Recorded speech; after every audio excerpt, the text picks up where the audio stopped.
Hello students. So our next topic is electrolytic conductance या conductance of electrolytic solutions. Conductance पढ़ने से पहले हम पढ़ेंगे कि कंडक्टर्स क्या होते हैं. कंडक्टर्स जिनके थ्रू जो है इलेक्ट्रिसिटी करंट पास हो जाता है उनको क्या बोलते हैं, कंडक्टर्स. तो जनरली जो है कंडक्टर्स टू टाइप्स के होते हैं, metallic conductors and electrolytic conductors. तो आपने जो है मेटेलिक कंडक्टर के बारे में पहले पढ़ चुके हो पिछली क्लासेस में. अब हम बात करेंगे इलेक्ट्रोलिटिक कंडक्टर्स की. ठीक है, तो हम जनरली जो है डिफरेंस के थ्रू पता लगाएंगे. तो जो मेटेलिक कंडक्टर्स थे उनमें क्या करंट कैसे फ्लो होता था, due to flow of electrons की वजह से. बट जो इलेक्ट्रॉनिक कंडक्टर्स हैं उसमें करंट फ्लो होता है due to flow of ions. ठीक है, आयंस जब फ्लो करते हैं उसकी वजह से जो है करंट फ्लो होता है. ठीक है, अब मेटेलिक कंडक्टर्स थे उनमें जो है केमिकल डिकम्पोजिशन नहीं होती थी जब इलेक्ट्रिक करंट पास करते थे हम. ठीक है, बट जो इलेक्ट्रोलिटिक कंडक्टर्स हैं वो के उनमें क्या होता है, केमिकल डिकम्पोजिशन हो जाती है. ठीक है, जैसे मैंने आपको बताया इलेक्ट्रोलिसिस में कि कंपाउंड जो है किस में टूट जाता है, आयंस में. जैसे Na पॉजिटिव Cl नेगेटिव है ना, तो क्या हो रही है, केमिकल डिकम्पोजिशन हो रही है, आयंस टूट रहे हैं, आयंस बन रहे हैं, सब्सटेंस टूट रहे हैं, आयंस में कन्वर्ट हो रहे हैं, तो उसको क्या बोल रहे हैं, केमिकल डिकम्पोजिशन. नेक्स्ट बात कर लेते हैं रेजिस्टेंस की. तो जो मेटल्स में जो रेजिस्टेंस होती थी वो जनरली हम वायर्स के थ्रू, मेटेलिक वायर्स के थ्रू देखते थे. अभी मान लो ये वायर है और उसमें ये एटम्स प्रेजेंट हैं. ठीक है, तो ये एटम्स क्या करते थे, इलेक्ट्रॉन लूज कर देते थे. ठीक है, इलेक्ट्रॉन्स लूज कर दिए इस एटम ने, इसने ये किया, इसने ये किया. अब हम क्या लगाते थे, एनोड कैथोड. ठीक है, पॉजिटिव नेगेटिव. तो ये इलेक्ट्रॉन्स क्या tend to move towards positive charge, है ना. तो ये जो इलेक्ट्रॉन्स थे इन एटम से टकराते थे, इनको क्या बोलते थे हम जनरली, कर्नल एटम्स को कर्नल्स बोलते थे. क्यों, क्योंकि इन्होंने इलेक्ट्रॉन लूज कर दिया तो इनके ऊपर कैसा चार्ज आ जाता था, पॉजिटिव चार्ज. अब जब ये इलेक्ट्रॉन पॉजिटिव चार्ज की तरफ मूव करना स्टार्ट करते थे तो ये इनके साथ कोलाइड करते थे, कर्नल्स के साथ. ठीक है, जब इनके साथ कोलाइड करते थे तो वो क्या करते थे, रेजिस्टेंस पैदा कर देते थे. सो यहाँ पे जो मेटेलिक कंडक्टर्स थे उसमें रेजिस्टेंस क्यों होती थी, कोलिजन विद कर्नल्स की वजह से. ठीक है, बट इलेक्ट्रोलिटिक कंडक्टर्स में तो ऐसा है नहीं कुछ, है ना. तो इसमें कैसे होती होगी रेजिस्टेंस, इसमें इंटरेक्शंस के थ्रू होती है. आपको पता है कि आयंस के बीच में इंटरेक्शंस होती है ना.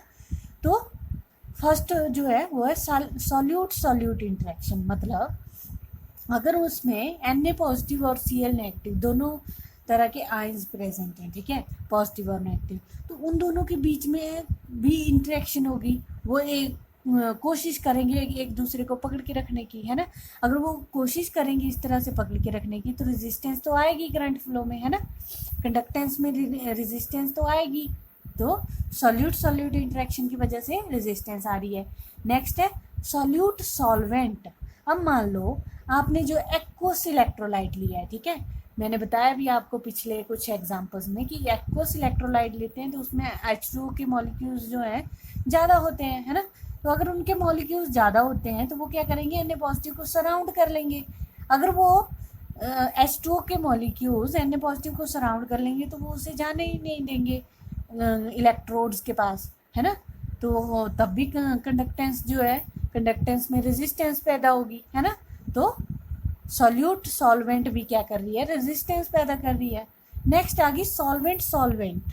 अब ये कैसी होगी, अब मान लो आपने विस्कस सॉल्वेंट लिया है, ठीक है, बहुत गाढ़ा जिसकी डेंसिटी बहुत ज़्यादा है, तो उसमें आयंस जो है बहुत धीरे धीरे मूव करेंगे. अगर वो धीरे धीरे मूव करेंगे तो उसमें रेजिस्टेंस तो आएगी ही ना, तब थोड़ी आएगी, उसमें कंडक्टेंस इजीली नहीं होगी. और अगर उसमें सॉल्वेंट्स बहुत डाइल्यूट है तो उसमें कंडक्टेंस इजीली हो जाएगी, है ना. तो विस्कस फोर्स जो लगती है वो भी क्या करती है, रेजिस्टेंस पैदा कर देती है. नेक्स्ट जो डिफरेंस है, रेजिस्टेंस जब हम टेम्परेचर इंक्रीज करते थे तो रेजिस्टेंस क्या कर जाती थी, इंक्रीज कर जाती थी। क्यों? अगर टेम्परेचर इंक्रीज करेंगे तो ये कर्नल्स जो है वाइब्रेट करना स्टार्ट कर देते थे। जब ये वाइब्रेट करना स्टार्ट करते थे तो ये और रेजिस्टेंस पैदा करते थे, ठीक है। बट इसमें तो ऐसा कुछ नहीं है, इसमें उल्टा है, on increasing temperature resistance decreases. क्यों? अगर हम टेम्परेचर इंक्रीज करेंगे तो इन दोनों के बीच की जो इंटरेक्शंस होगी वो भी कम हो जाएंगी। इंटरेक्शंस कम हो जाएंगी तो ईजिली टूट जाएंगे। अगर ईजिली टूट जाएंगे तो वो कंडक्टिविटी बढ़ जाएगी, है ना, कंडक्टेंस ईजिली हो जाएगी, करंट ईजिली पास कर जाएगा, तो रेजिस्टेंस क्या हो रही है यहाँ पे, कम हो रही है, ठीक है।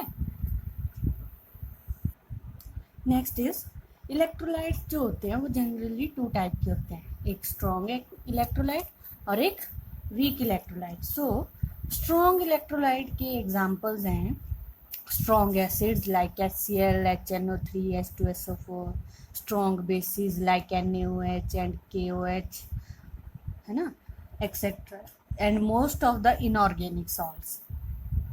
सो स्ट्रॉन्ग इलेक्ट्रोलाइट्स वो होते हैं जो डिसोशिएट हो जाते हैं almost completely in the aqueous solution, ठीक है, और इन द मोल्टन स्टेट। अगर एक्वस सॉल्यूशन और मोल्टन स्टेट में हो तो ये डिसोशिएट हो जाएंगे कंप्लीटली। डिसोशिएट मतलब ये आयंस में टूट जाएंगे, ठीक है, और कंडक्ट करते हैं electricity to a large extent, ठीक है। वीक इलेक्ट्रोलाइट्स के एग्जांपल हैं वीक एसिड्स लाइक CH3COH, ठीक है, इसको बोलेंगे मिथेनोइक एसिड, और HCN, H2CO3, H3PO4 etcetera, and weak bases NH4OH, है ना, calcium hydroxide, aluminium hydroxide etcetera. These have low degree of dissociation, मतलब ये डिसोशिएट नहीं होंगे ईजिली, और जो है अगर ये डिसोशिएट ही नहीं होंगे तो इलेक्ट्रिसिटी भी कंडक्ट नहीं करेंगे, है ना। तो इलेक्ट्रोलाइट्स कितने टाइप के हुए, टू टाइप्स के, स्ट्रॉन्ग और वीक इलेक्ट्रोलाइट्स। नेक्स्ट बात कर लेते हैं कि फैक्टर्स कौन कौन से हैं जो अफेक्ट करते हैं इलेक्ट्रोलाइटिक कंडक्शन में, ठीक है। इलेक्ट्रोलाइट में अगर करंट पास हो रहा है तो उसको बोलेंगे इलेक्ट्रोलाइटिक कंडक्शन, है ना। तो फैक्टर्स किन किन फैक्टर्स पे डिपेंड करती है, ठीक है। Nature of the electrolyte. Strong electrolytes ionize almost completely in the solution and hence conduct electricity to a large extent, whereas weak electrolytes, अब मैंने आपको बताया कि जो है डिसोशिएट हो जाते हैं स्ट्रॉन्ग इलेक्ट्रोलाइट्स ईजिली। अगर तो स्ट्रॉन्ग इलेक्ट्रोलाइट्स होंगे तो कंडक्शन भी ईजिली हो जाएगी इलेक्ट्रिसिटी की, अगर वीक होंगे तो बहुत स्मॉल एक्सटेंट में होगी conduction. Size of the ions produced and their solvation. अब मान लो अगर साइज ज़्यादा है आयंस का तो वो क्या करेंगे, कंडक्शन जो है जनरली लेस होगी। क्यों? क्योंकि वो जो आयंस का साइज होगा वो जनरली सॉल्वेंट के साथ कंबाइन कर जाएंगे। अगर मान लो वाटर है सॉल्वेंट तो वो क्या करेंगे, जनरली उनके साथ कंबाइन करके जो है लार्ज आयंस कंबाइन करके जो है कंडक्शन रोक देंगे, है ना। तो साइज ऑफ आयंस पे भी डिपेंड करती है। नेक्स्ट है nature of the solvent and it's viscosity, ठीक है। अगर पोलर सॉल्वेंट्स है तो इलेक्ट्रोलाइट्स आयनाइज हो जाएंगे। पोलर मतलब जिनमें लाइक H2O वगैरह, है ना, तो उनमें जो है पोलैरिटी ज़्यादा होगी तो आयनाइजेशन भी ज़्यादा होगी, है ना। अगर आयनाइजेशन ज़्यादा होगी तो मतलब कंडक्टेंस भी ज़्यादा होगी। अगर विस्कोसिटी ज़्यादा है तो मतलब उसमें आयंस जो है इजीली जो है मूव नहीं कर रहे हैं। अगर मूव नहीं कर रहे हैं तो मतलब उनमें कंडक्शन भी कम होगी, है ना, लेस कंडक्टेंस होगी। नेक्स्ट है कंसंट्रेशन ऑफ द सॉल्यूशन, ठीक है। अगर कंसंट्रेशन जो है हाई है तो कंडक्शन लो होगी। क्यों? अगर आयंस की कंसंट्रेशन ज़्यादा है, बहुत सारे आयंस हैं, तो वो मूव कैसे करेंगे इजीली, है ना, तो कंडक्शन लो होगी, है ना। This is because in a weak electrolyte the ionisation is less, whereas in a strong electrolyte the interionic attractions are high at higher concentrations. With dilution, in case of weak electrolytes, ionization increases. अब आपने यहाँ पे बोला है कि weak electrolyte में ionization जो है लेस होती है, अगर उसको डाइल्यूट कर देंगे तो उसकी आयनाइजेशन इंक्रीज हो जाएगी, है ना। और स्ट्रॉन्ग इलेक्ट्रोलाइट्स में हायर कंसंट्रेशन में आयनिक जो इंटरेक्शंस होती हैं वो ज़्यादा होंगी। अगर उनको डाइल्यूट कर देंगे तो उनकी इंटरआयनिक अट्रैक्शंस भी डिक्रीज हो जाएंगी और कंडक्शन क्या हो जाएगी, इंक्रीज। तो दोनों ही केसेस में कंसंट्रेशन पे डिपेंड करेगी सॉल्यूशन की कंसंट्रेशन किस टाइप की है, ठीक है, डाइल्यूट है या कंसंट्रेटेड है। नेक्स्ट जो है वो है temperature. On increasing the temperature the dissociation increases and hence the conduction increases. अभी मैंने आपको बताया कि रेजिस्टेंस भी जो है रेजिस्टेंस उल्टा होता है ना। अगर टेम्परेचर बढ़ा रहे हैं तो आयंस जो है जनरली डिसोसिएट हो जाएंगे इजीली, है ना, Na पॉजिटिव Cl नेगेटिव, ऐसे तो उनमें इंटरआयनिक फोर्सेस ऑफ अट्रैक्शन होगी, बट वो टेम्परेचर इंक्रीज करने पे जो है फोर्सेस कम हो जाएंगी, attraction of forces of attraction कम हो जाएंगी।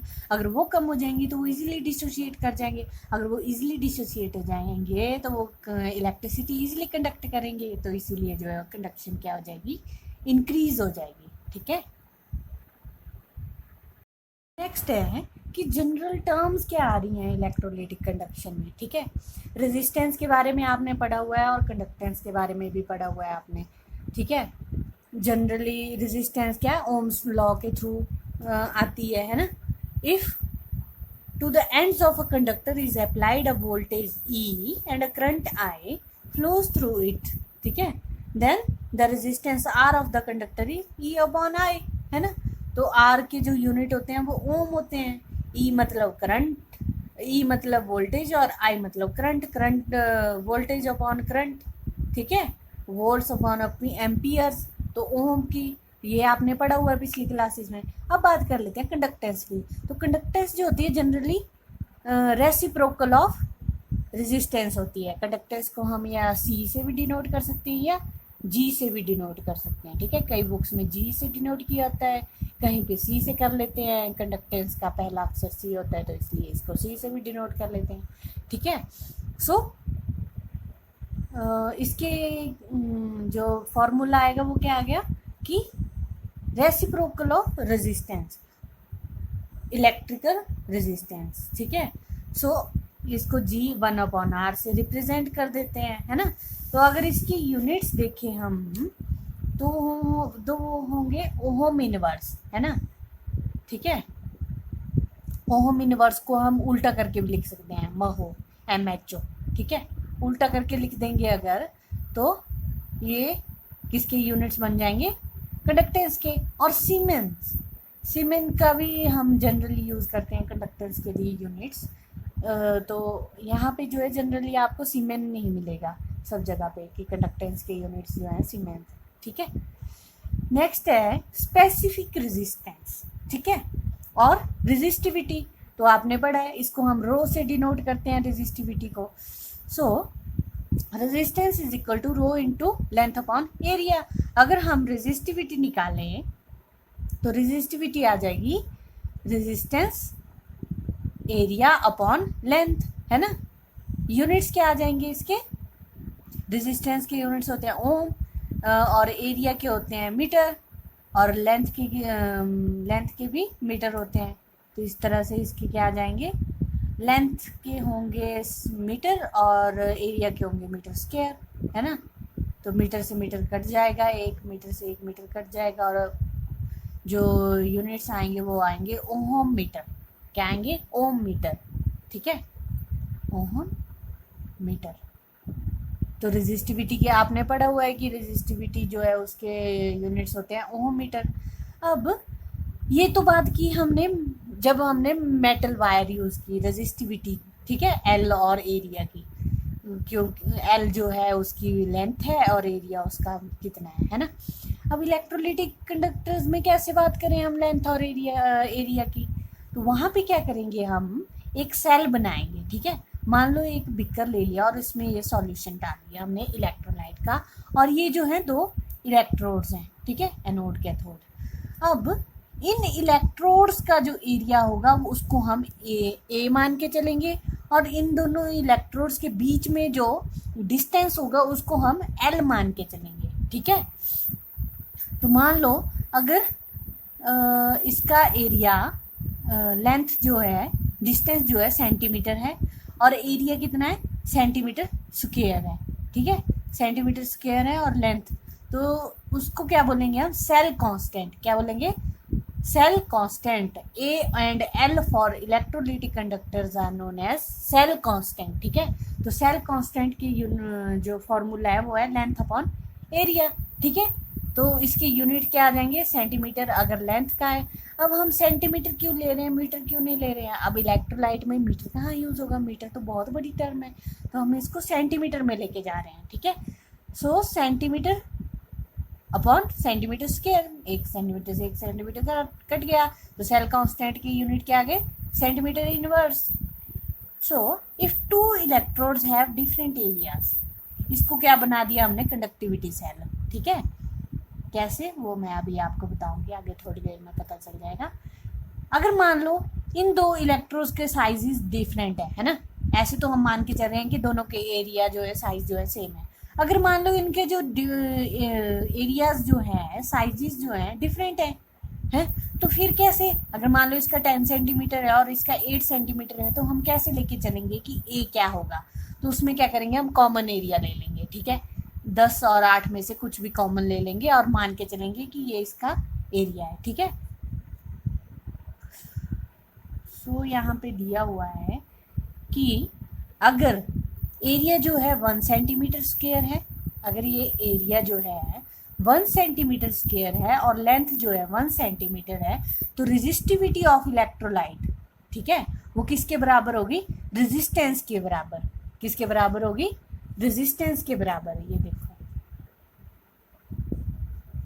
If A is equal to 1 centimeter square and L is equal to 1 centimeter, then resistivity of electrolyte is equal to resistance, ठीक है। और अगर इसको डिफाइन करना हो तो हम कैसे लिखेंगे, resistivity of electrolyte is equal to the resistance offered to the all the ions of that electrolyte present in 1 ml solution, ठीक है। अब यहाँ पे 1 ml solution कैसे लिया, अब हम इस एरिया के बीच में मान के चल रहे हैं कि कितना सॉल्यूशन है इलेक्ट्रोलाइट का, 1 ml, ठीक है।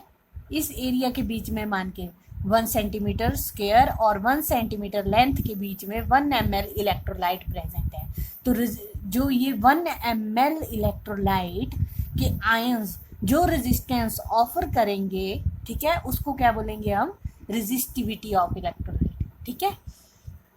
तो इसीलिए हम 1 ml क्यों लिख रहे हैं, क्योंकि ये 1 सेंटीमीटर स्क्वायर एरिया, और अगर ये एरिया सिर्फ इतना और इतना एरिया ले रहे हैं 1 सेंटीमीटर स्क्वायर और 1 सेंटीमीटर लेंथ, तो 1 ml हम क्या मान के चलेंगे,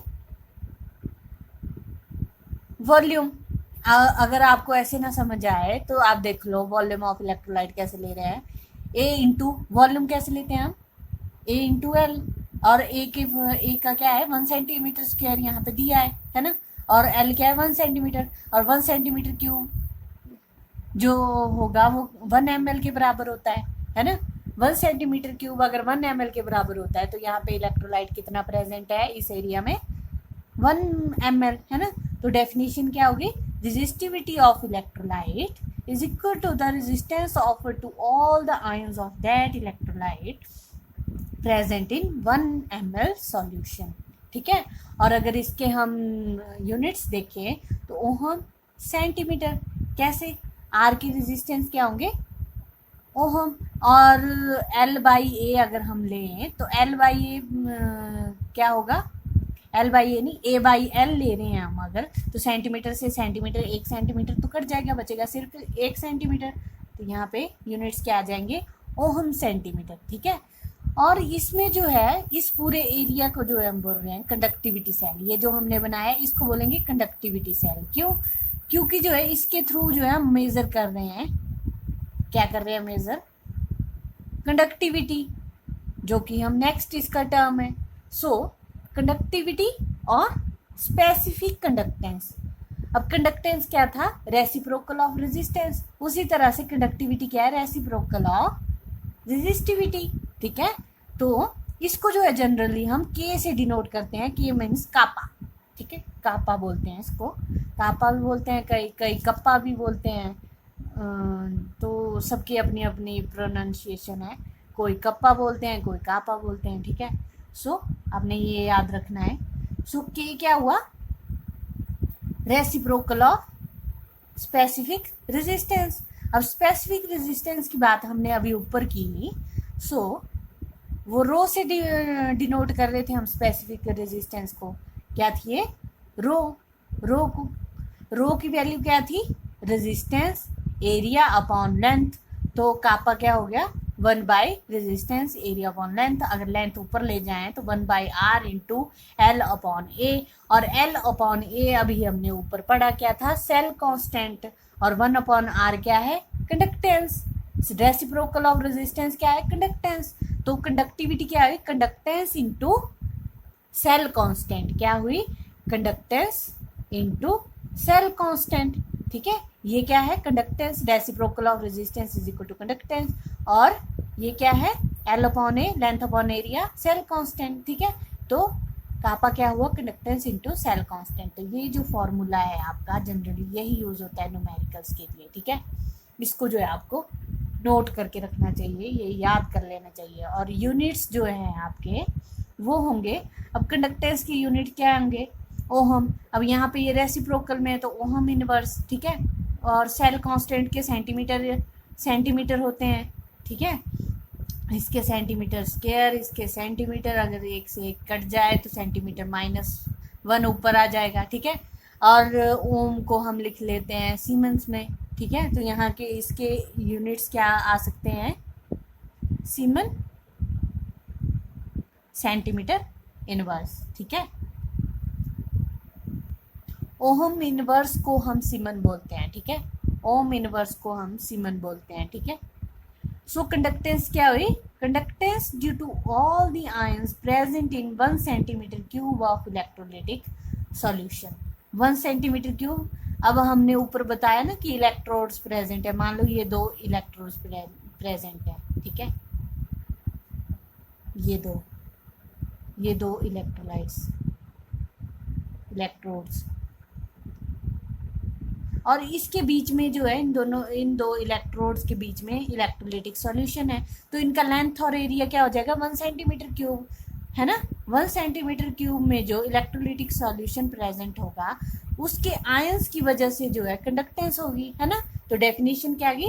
conductance due to all the ions present in 1 centimetre cube of electrolytic solution. वो क्या हुई? कंडक्टिविटी। क्या हुई? कंडक्टिविटी। तो डेफिनेशन अगर आपसे पूछे तो क्या बोलेंगे? Conductance due to all the ions present in 1 centimetre cube of electrolytic solution. इसीलिए इसको बोला कंडक्टिविटी सेल। ठीक है, यहाँ पे बोला ना मैंने कि एक कंडक्टिविटी सेल है, इसीलिए बोला। ठीक है, क्या बताता है ये? कंडक्टिविटी बताता है, इसलिए इसको क्या बोलते हैं? कंडक्टिविटी सेल बोलते हैं। ठीक है, अब कंडक्टिविटी जो है आपको बोल दिया जाए कि इस इलेक्ट्रोलाइट सॉल्यूशन की कंडक्टिविटी निकालो।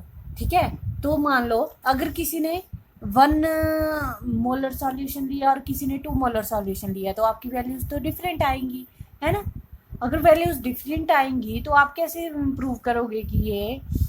कंफ्यूज नहीं हो जाओगे कि मेरी जो है कंडक्टिविटी ज़्यादा आई उसकी कम आई, या मेरी कम आई उसकी ज़्यादा आई, ये चेंज कैसे? तो उस कन्फ्यूज़न को क्लियर करने के लिए हमने एक टर्म दी मोलर कंडक्टिविटी। अब हम क्या करेंगे? कंसंट्रेशन बता देंगे कि हमने किस कंसंट्रेशन का सॉल्यूशन लेना है। जब उसकी कंसंट्रेशन को डिफाइन कर देंगे तो सबकी कंडक्टिविटी भी सेम आएगी, है ना। तो हम क्या लेंगे? Molar conductivity. इसको हम लैम्डा m से डिनोट करते हैं। सो मोलर कंडक्टिविटी क्या है? Conductance due to all the ions of that volume of electrolyte which contains 1 mole of electrolyte. अब उसमें जो उस क्यूब में जो इलेक्ट्रोलाइट था वो कितना है? 1 मोल। तो उस 1 मोल इलेक्ट्रोलाइट के आयंस की वजह से जो कंडक्टिविटी होगी उसको क्या बोलेंगे? Molar conductivity. यहाँ पे मेन बात क्या है कि 1 मोल ऑफ इलेक्ट्रोलाइट लिया है हमने। ठीक है, तो इसलिए उसको क्या बोल रहे हैं? Molar conductivity. So molar conductivity is equal to kappa. Kappa क्या है? Conductivity into volume. वॉल्यूम किस में ले रहे हैं? विच कंटेन्स 1 मोल ऑफ इलेक्ट्रोलाइट। ठीक है, अब 1 मोल ऑफ इलेक्ट्रोलाइट है तो आपको पता है कि मोल्स में जो है जनरली हम मोलैरिटी लेते हैं ना, number of moles upon volume, है ना। वॉल्यूम जो है यहाँ पे लीटर्स में होता है। अगर मान लो नंबर ऑफ मोल्स क्या है? 1 मोल है, तो n इज इक्वल टू 1, तो मोलैरिटी क्या हुई 1/v। अगर v को इस साइड ले आए तो v की वैल्यू आ जाएगी 1/मोलैरिटी, है ना, और लीटर्स में है। अगर इसको हमने सेंटीमीटर क्यूब में कन्वर्ट करना है तो हम क्या करेंगे 1000 से डिवाइड कर मल्टीप्लाई कर देंगे। अगर 1000 से मल्टीप्लाई कर देंगे तो जो वैल्यू आएगी वो किस में आएगी, सेंटीमीटर क्यूब में। तो इस वैल्यू को जो है v की जगह हम यहाँ पे पुट कर देंगे। तो मोलर कंडक्टिविटी का जो फॉर्मूला आएगा वो आएगा kappa इंटू 1000/मोलैरिटी। मोलैरिटी ये जो फॉर्मूला है किसका है, मोलर कंडक्टिविटी का, ठीक है। सो यूनिट्स की बात कर लेते हैं। कापा के यूनिट्स क्या होते हैं, सीमेंस सेंटीमीटर इनवर्स, और मोलैरिटी के मोल अपॉन सेंटीमीटर क्यूब। तो यहाँ से जो है मोल इनवर्स आ जाएगा और 1 सेंटीमीटर से 1 सेंटीमीटर कट हो जाएगा और यहाँ पे बचेगा, ये ऊपर चला जाएगा ना, तो सेंटीमीटर स्क्वायर, ठीक है। सीमेंस सेंटीमीटर स्क्वायर पर मोल क्या हो गए यूनिट्स मोलर कंडक्टिविटी के, सीमेंस सेंटीमीटर स्क्वायर पर मोल इनवर्स, ठीक है। नेक्स्ट बात कर लेते हैं हम इक्विवेलेंट कंडक्टिविटी की। वैसे तो ये आपके सिलेबस में शायद नहीं है, बट फिर भी आपको थोड़ी जनरल इंट्रोडक्शन दे देती हूँ कि जनरल सा जो है इसका फॉर्मूला क्या होता है, ठीक है। सो वहाँ पे बात की हमने 1 मोल की, 1 मोल ऑफ इलेक्ट्रोलाइट की। यहाँ पे बात करेंगे हम 1 ग्राम इक्विवेलेंट ऑफ इलेक्ट्रोलाइट, ठीक है। 1 ग्राम इक्विवेलेंट इलेक्ट्रोलाइट के में जो आयंस प्रेजेंट होंगे और वो जो कंडक्टेंस पास करेंगे उसको बोलेंगे इक्विवेलेंट कंडक्टिविटी, ठीक है। Conductance due to all the ions present in that volume of solution which contains 1 gram equivalent of electrolyte. तो यहाँ पे डेल्टा ई से, वहाँ पे हमने डेल्टा लैम्डा एम से डिनोट किया था, एम मतलब मोलर, यहाँ पे लैम्डा ई से, ई मतलब इक्विवेलेंट, ठीक है। तो लैम्डा ई जो है वो किसके बराबर होगी, कंडक्टेंस इनटू वॉल्यूम। वॉल्यूम किस में लिया, 1 ग्राम इक्विवेलेंट, है ना। तो ये 1 ग्राम इक्विवेलेंट जो है जनरली किसके लिए होता है, नॉर्मेलिटी के लिए, ठीक है। नॉर्मेलिटी का फॉर्मूला क्या होता है, number of gram equivalents upon volume in litres, और नंबर ऑफ ग्राम इक्विवेलेंट्स जो है आपको कितने दिए हैं, 1 ग्राम। तो 1 नंबर ऑफ ग्राम इक्विवेलेंट हो गया 1, तो n is equal to 1/v, और अगर v इन लीटर 1/n के बराबर हो जाएगा नॉर्मेलिटी के। और अगर इसको सेंटीमीटर क्यूब में कन्वर्ट करना है तो 1000 से मल्टीप्लाई कर दो, तो डेल्टा लैम्डा ई की वैल्यू जो आएगी वो आएगी कापा इंटू 1000/नॉर्मेलिटी। और इसके भी यूनिट्स जो हैं क्या होंगे, सीमेंस सेंटीमीटर इक्विवेलेंट पर इक्विवेलेंट, ठीक है, क्या होंगे, पर इक्विवेलेंट। तो अब हम एक क्वेश्चन कर लेते हैं इन फार्मूलाज के बेसिस पे, ठीक है। क्वेश्चन है for 0.01 normal NaCl solution, resistance दी हुई है हमें 200 ohm at 25 degree Celsius of cell constant is unity. Cell constant भी दिया है, कैलकुलेट क्या करना है हमें, इक्विवेलेंट कंडक्टिविटी, ठीक है। तो इक्विवेलेंट कंडक्टिविटी का फॉर्मूला क्या है, K इंटू 1000/नॉर्मेलिटी, ठीक है। और नॉर्मेलिटी हमें दी हुई है 0.1। हमें क्या निकालना है, सिर्फ कापा निकालना है, कंडक्टेंस निकालनी है, ठीक है, स्पेसिफिक कंडक्टिविटी। तो वो कैसे निकालेंगे, conductance into cell constant. Cell constant हमें दिया है कितना, 1, और कंडक्टेंस की वैल्यू क्या होती है 1/r। 1/r reciprocal of resistance होती है कंडक्टेंस, और रेजिस्टेंस हमें दी हुई है कितनी 200, तो यहाँ से वैल्यू आ जाएगी 1/200, ठीक है। सो अब इस वैल्यू को जो है हम वहाँ पे पुट कर देंगे। सो यहाँ पे आ जाएगी 1/200 मल्टीप्लाई बाय 1000